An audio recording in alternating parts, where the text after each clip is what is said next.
Okay, I'm recording to this computer, so we'll see how this goes.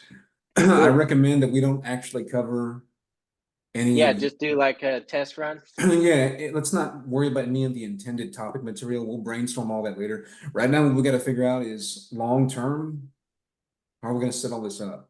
But before I do that, let's talk about the real issue at hand here. Motherfucker, you're going to be a dad again. First week of August.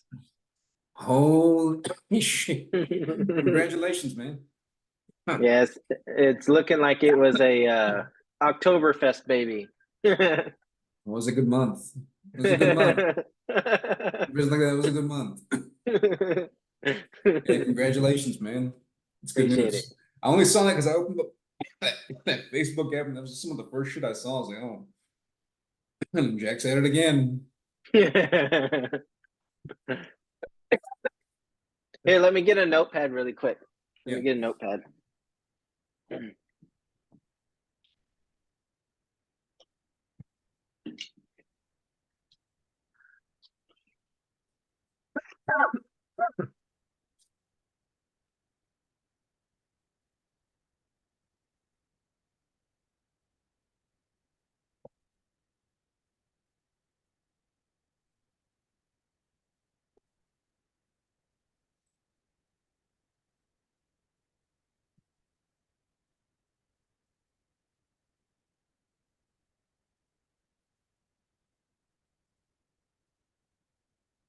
Ready. All right, so we are here with my partner in crime. How's it going? It's going good, man. Just here in the Austin area. What about you? I just got back from Dave and Buster's with the kiddos. Okay, that's good. We're in San Antonio. Okay, that's good. That's good. Good time with the kids, good time with the family. Yeah. Jack, what have you been up to these days? Aside from going out and Oh, just working hard, watching all the current events, and then putting together this list of topics that you think we might be interested in. okay. Speaking of current events, have you seen the uptick in homeless people here in Texas that are being involved in home invasions?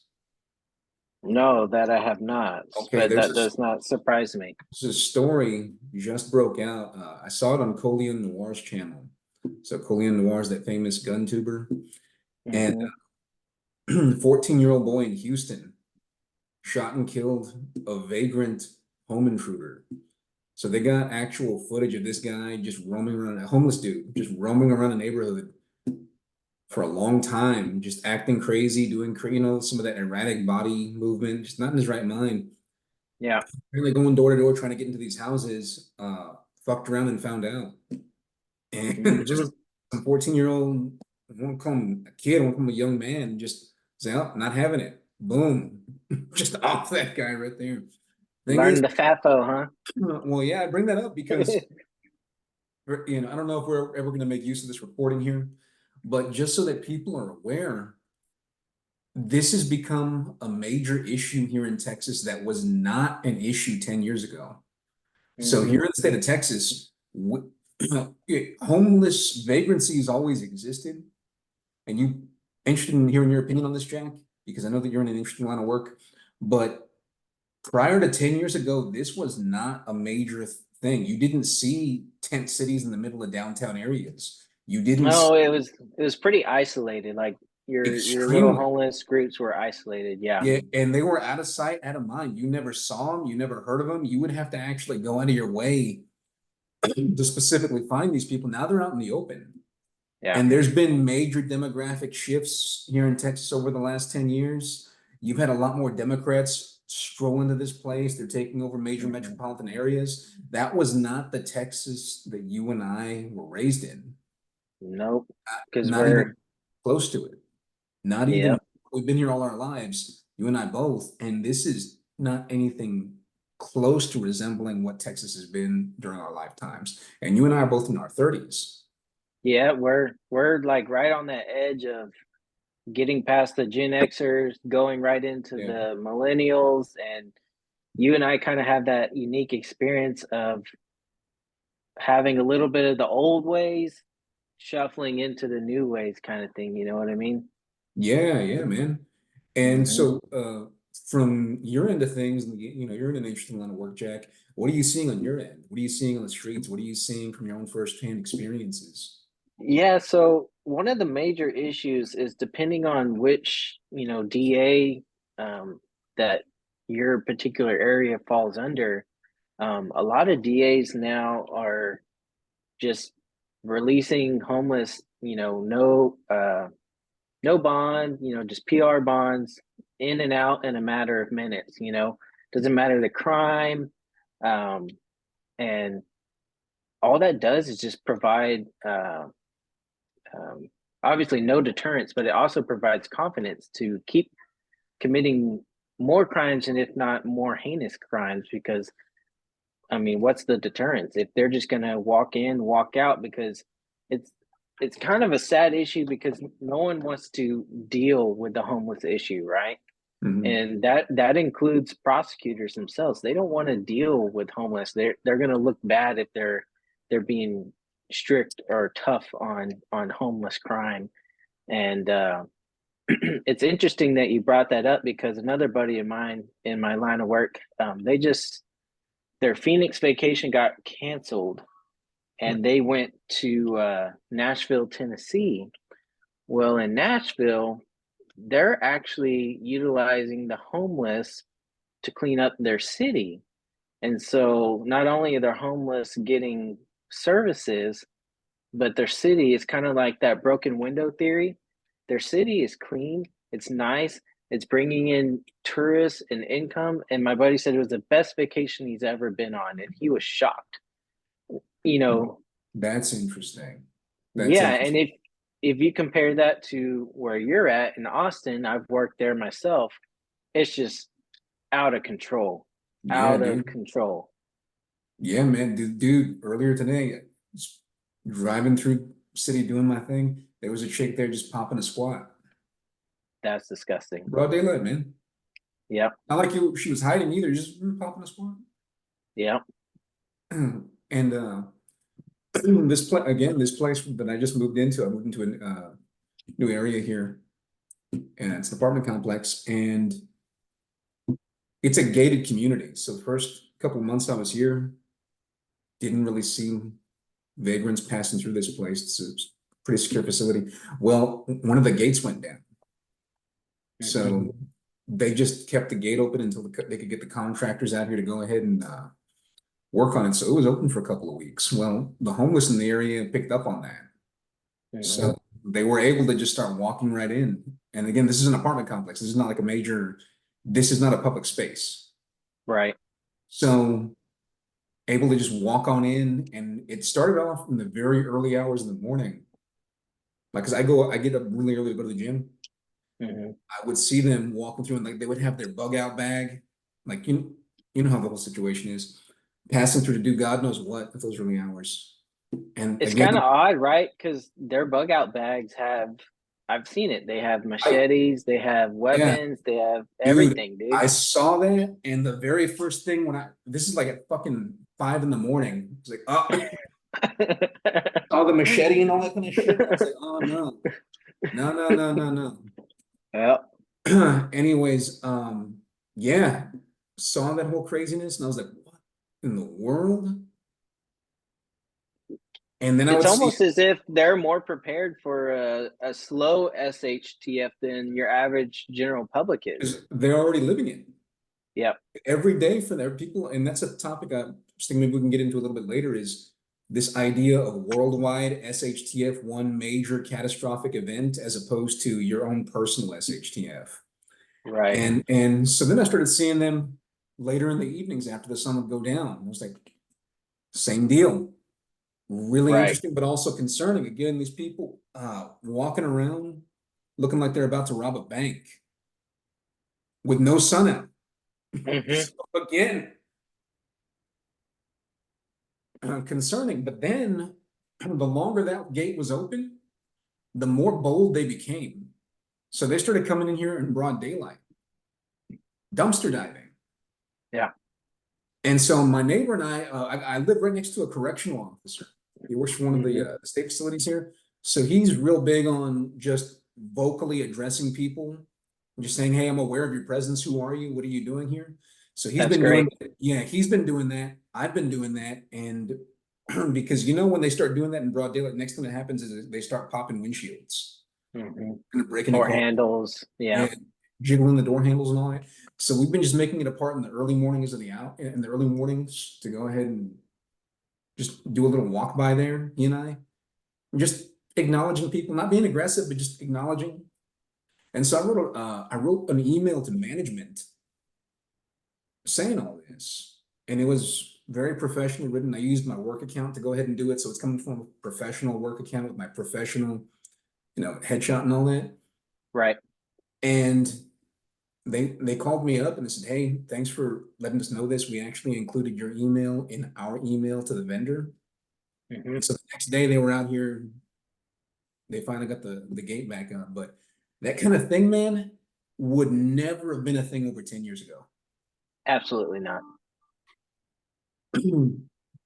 So it's insane. It's absolutely insane. And What do you think about what do you think about when it becomes our politicians' responsibility? For instance, Florida, they're going after these rogue DAs and stuff like that. When it affects, I mean, when you're talking about U.S. policy and your U.S. congressman and your U.S. government, it's not really personal, right? But when you're talking yeah. about your local politician, your governor, and your local reps, that's when it becomes an issue. And I think people need to start speaking up more for sure, like you're doing even with your own apartment complex. Um, So you bring up an excellent point, and there's a couple of things people have to take into consideration with that. We're going to use that example of me writing a professional email to the apartment management. They told me that's the only email that they've received about that issue. that's But you wild, go, right? but you go and you talk to all the neighbors here, like I do, and they're saying, "Oh yeah, it's an issue. Yeah, it's been an issue." That means no, everybody has just become numb to the fact that it's an issue. This is just how it is.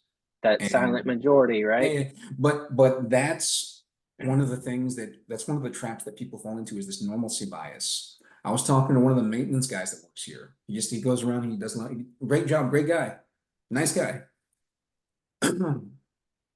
There was another when that gate was open, without getting too graphic here for the audience, when that gate was open, members of the homeless community came in probably in the early mornings or in the evenings. They popped open the laundry room Hmm. and they popped a squat in there Hmm. and then left. Again, I reported that too. Management came out, they went in and they got that addressed. When I was talking to the maintenance guy about that, about, "Hey, are you noticing anything suspicious here in the area? Because that happened just this past Saturday. What are we going to do about this?" And he said, "Dude, that's Riverside." In other words, we've become numb and we have just accepted the fact that this is the new normal. That terrible phrase people have been saying over the last couple of years with the whole health crisis. This is the new normal. This is just how life is. And this is just a part of what you have to go ahead and deal with. Okay. 10 years ago, again, living in this area of life, people didn't think like that. Say, no, No. this is the place where I live. I'm here right now. I'm going to take some pride in where I live. I'm going to take a little bit of initiative where I live. This is a sense of community.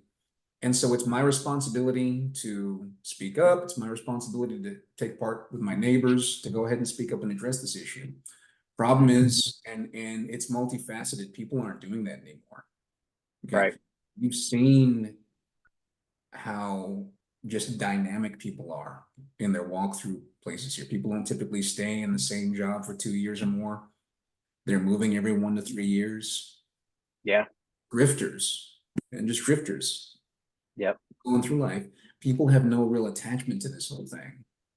Then when it comes time to address that at a personal level, as opposed to having your politicians do it, the people that do feel motivated to do something about the issue, they're usually severely misled.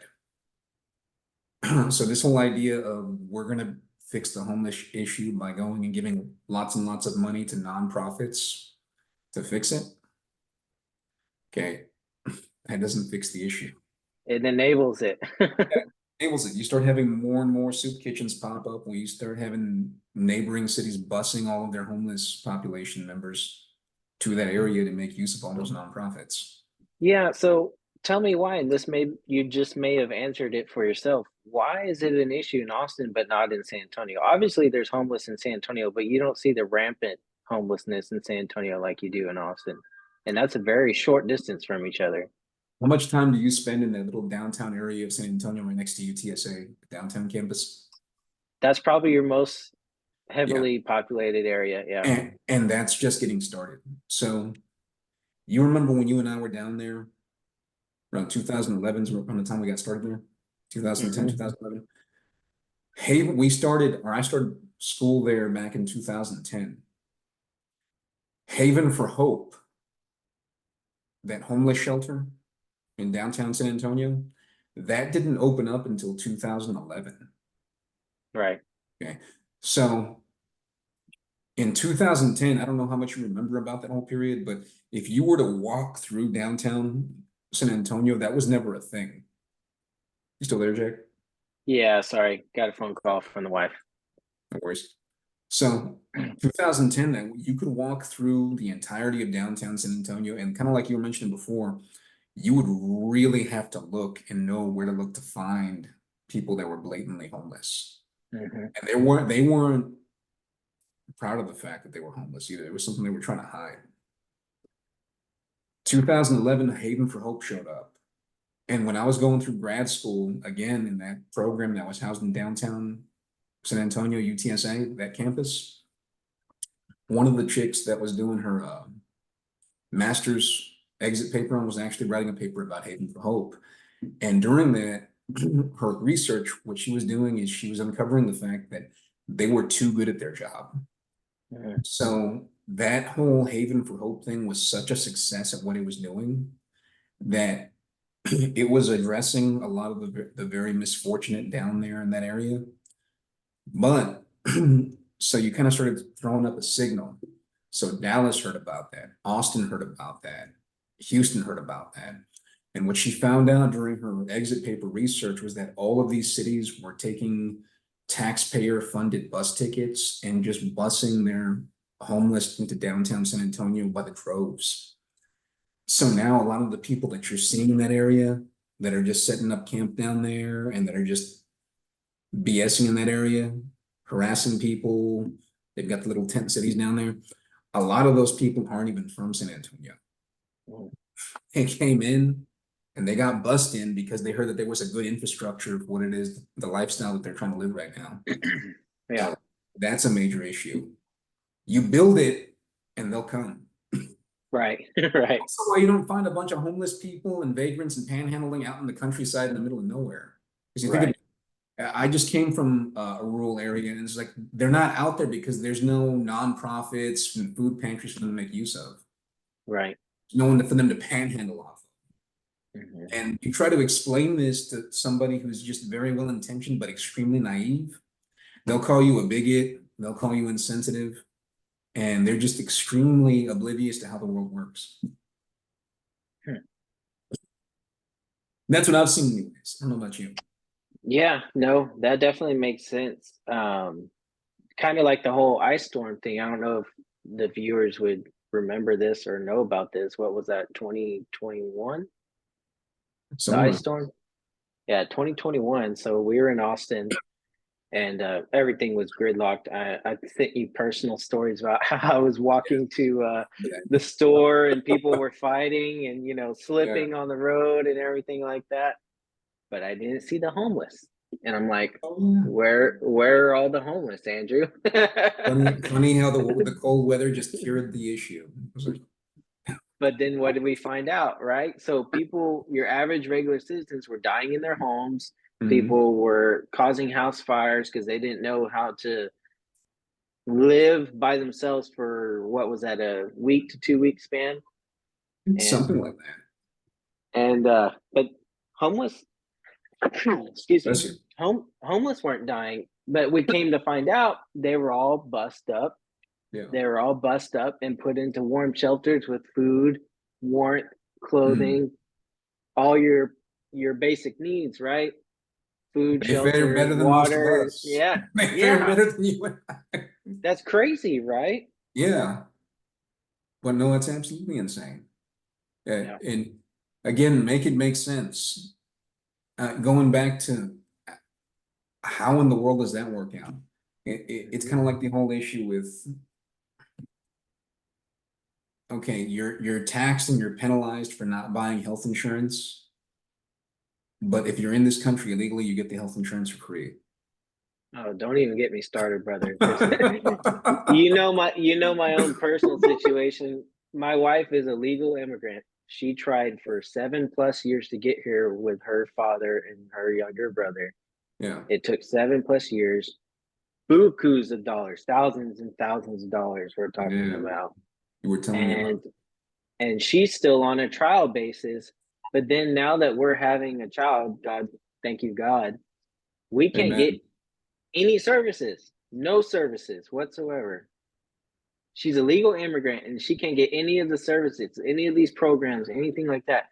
As soon as she Hmm. walks in the door, they're all open arms, welcoming. Yes, yes, we'll help you, man. We'll help you, man. Blah, blah, blah. They see that I'm her husband. Get out the door. Get out the door. But if you're illegal and you come across the border, you get a cell phone, you get, what is it, a couple $100, you get a bus ticket and baby food stamps, diapers, everything you need. But the people who do it the right way, nothing, nothing. I am convinced that that is an intentional, concentrated effort to destabilize this country from the inside. Mhm. I sincerely believe that. I I'm think you're sorry right. it's happening to you, man. Well, didn't the I was shocked, but our U.S. Congress just impeached Mayorkas, right? Yeah, Yeah. yeah.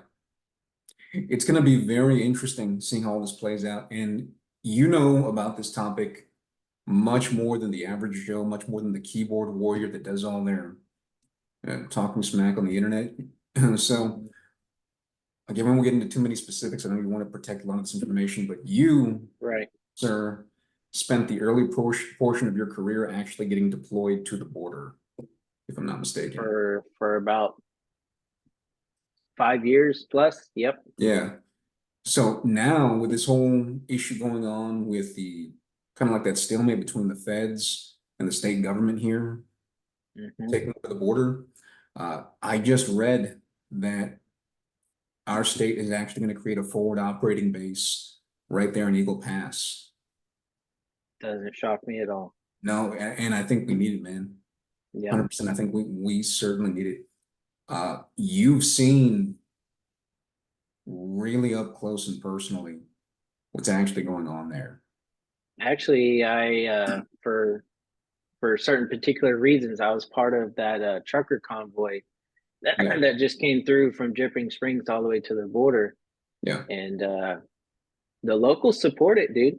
The yeah. locals here in Texas support it. Every single city. We're talking small towns. We're talking towns, hundreds of population, maybe a few thousand. All of them were out and were, flying flags, honking their horns, the whole 9 yards, right? And Mhm. the people support it, but the U.S. doesn't think that the people support it.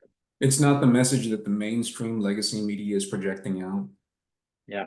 over the airwaves. But the thing is, and again, you got to look at this on a much deeper level.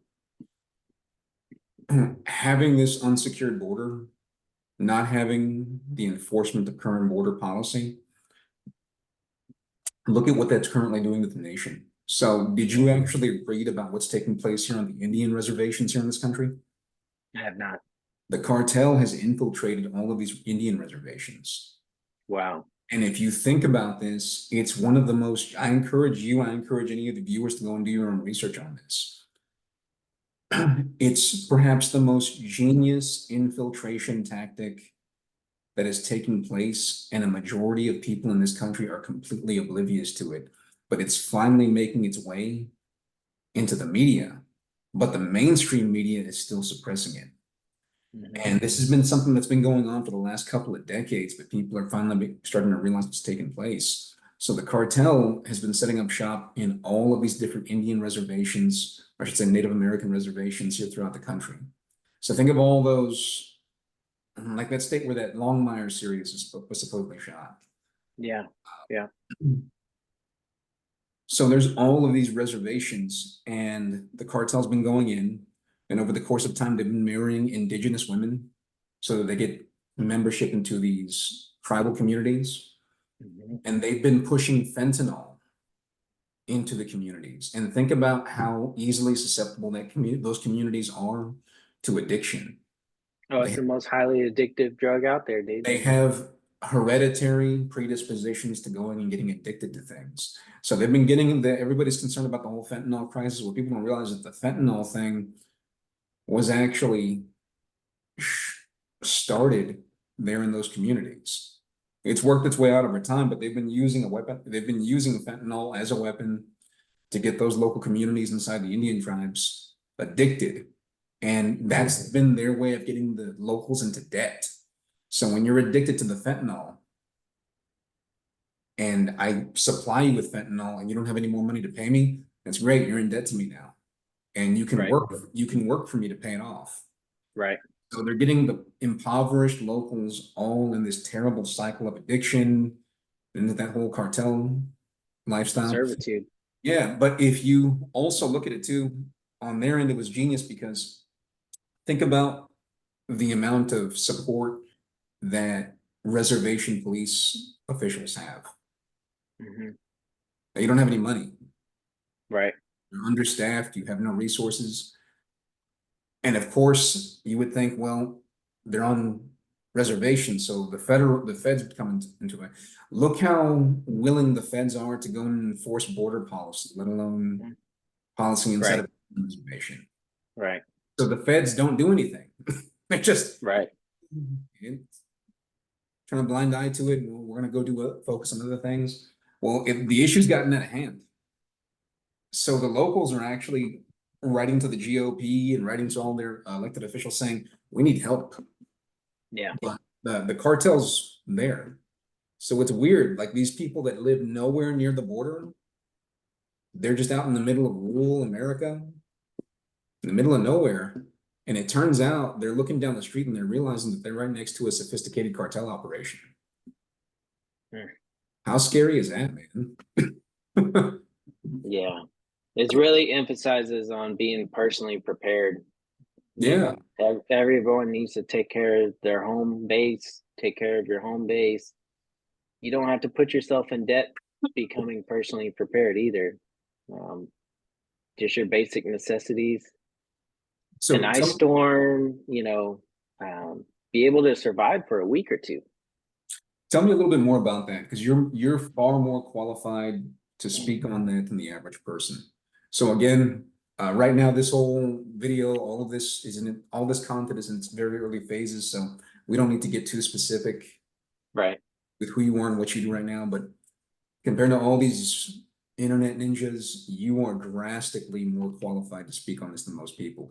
So in your opinion, if you want to just go ahead and if you're comfortable doing so, talk about that for a while, what you've seen and based on your experience, what can the average person, the guy with rent to pay, mouths to feed, kids to clothe, what can the average man do, or the average woman? What can the average person do right now, today, and over the course of the next several weeks or even a year to start being more prepared for a lot of these issues that we're touching on right now? For one, body weight.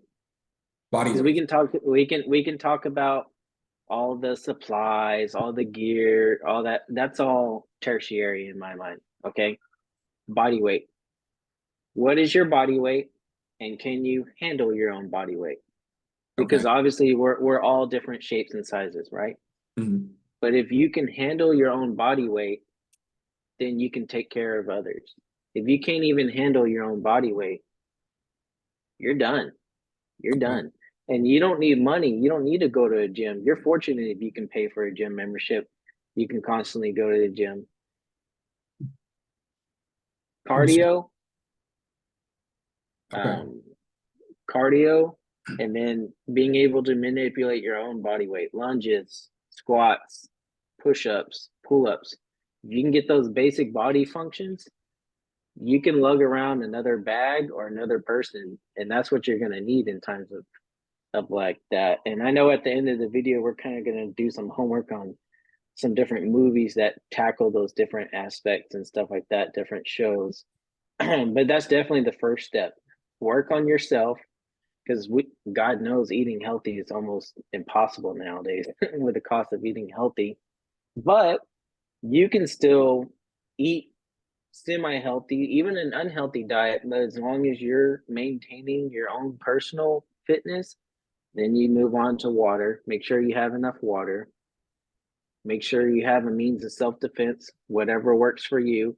And then once you obtain that means of self-defense, go freaking practice. Because in my profession, you have people that are supposed to be experts, and as soon as they get stressed or they meet a stressor, all that accuracy, all that expertise goes out the window. So put yourself in a situation, do Tabatas. What that is hit exercises that get your heart rate drastically elevated for short periods of time, and then work on those basic motor functions. Are you able to pull a trigger on a handgun and not shake at the same time? Get your blood flowing, get you pumped up, and then work on dry firing. Something as simple as dry firing, and then front sight posts. Concentrate on front sight posts, and you're going to hit your target from a very short distance. Um, if you can do that, you're going to survive that homeless person that breaks in or tries to assault you or harm you. Because believe it or not, like you said, it's happening all the time, every day. So that's definitely step one I would recommend. Okay. Awesome. Awesome, man. Thank you for that. And to get a little bit more into the weeds with that, is there a certain amount of water that you would recommend? Is there a certain type of security Man, you would recommend over another? Or is there a certain body weight range that you would recommend for most people? Like certain tests to go ahead and you mentioned the Tabatas as sort of like yeah, a metric for that, but do you have yeah. anything that you would recommend to the average Joe as sort of like a starting point, something to shoot for initially? So try to get in like a half mile to a mile, and then break up that half mile to a mile in those hit exercises. You don't have to be the fastest person, but get that heart rate elevated. Go sprint for 30 seconds, walk for a minute, sprint for another 30 seconds, walk for a minute. Come 5 minutes, 10 minutes, you're gonna be already be at the half mile mark before you know it. And that gets that blood pumping. It shocks your body system and tells your body, hey, I need to prepare for this shock, this stimulus, because it's not normal. It's not Yeah, normal for a lot of people, you know what I mean? yeah. But once you start doing that, your body will learn. You're training your body, you're training your mind. Once you get that, you'll be able to start moving into the other stuff, the more advanced stuff. But I mean, how easy is it just to walk out your front door, your garage, and go sprint for a half mile? Um, my Yeah. dad's doing it, and he's 60 plus years old, and he's obese, and he's still doing it. So Yeah, I don't want to hear the excuses. You know what I mean? yeah, 100%. I mean, I know that sounds harsh, but you got to think about yourself. You got to think about your family. Um, I know it's kind of getting ahead of topic, but one of the movies that I want us to watch and review is called The Trigger Effect, and it's something as simple as a blackout. A simple blackout in your neighborhood for an extended period of time, chaos ensues, and it's quick. It's quick. So, um, another mental practice you can do besides the physical is like you're saying, if you're out in your everyday, be observant. look around, see what's going on, see what people are doing, see what people are saying. My wife makes fun of me all the time because we're at the restaurant and I'm always looking around at people and listening to their conversations. Yeah. But it's good practice. It's good practice because it's going to help you out in those personal SHTF situations. Um, in terms of the water, you can go to Costco, you can go to Sam's, get a couple cases of water, just a couple. It's what, $2-3 if you get the cheap water, $2-3 a case. And, Um, and that'll put you light years ahead of most people. Like I grew up on right on the coast, all the hurricanes. yeah, Dude, just by having a case or two of water or a couple of cases for every family member, when everybody's out the day or two before the storm, you don't have to go out into the store to the stores and deal with all that chaos. He's like, I'm already stocked up. We're already safe. We're here putting some just finishing like touches on things. the ice storm. I did it just for funsies Oh yeah, for the you were doing that for total mental practice. totally different. Do as Jack But says, not as he does. yeah, but it was interesting because those couple of cases, and we're talking about the big cases, right? For two or three Yeah, bucks. The small cases, the stores were jacking the prices up to 5-10 bucks cash. You yeah. can't buy it with a card, cash. I want cash right here, right now. Who has cash Oh, on hand? dude, You know? that's another great topic for our content moving forward is the move towards a cashless society. Yeah. Yeah, dude, that is so sick. And finally, you mentioned security. And do you have any initial benchmarks for somebody to focus on? Would you recommend that somebody focus on one aspect? We're going to probably have some viewers that are not here in the US. Right. So, So for those viewers not in the US, I think in most countries you can get a shotgun, right? You can get a shotgun. Um, a shotgun's the great equalizer, dude. yeah, yeah. um, Yeah, even you abroad, don't, it's amazing how yeah, even in Europe, places where you think, oh, there's no certain form of security here. It's like even you may have to go through an additional process, but there's usually something along those lines that you can acquire. right. So you're not Get a, totally out of get the a, gate. I'm sure you can get like a bird hunting or a game license, and then boom, you can Mhm. get your shotgun. You know what I mean? Right, one of those Um, double barrel type. right. It's Yeah, better than nothing, dude. It's better than yeah. nothing. And that goes right into because I'm getting a little short on time, but that for a homework assignment, there's a movie. I think it came out in '96, so when we were pretty young.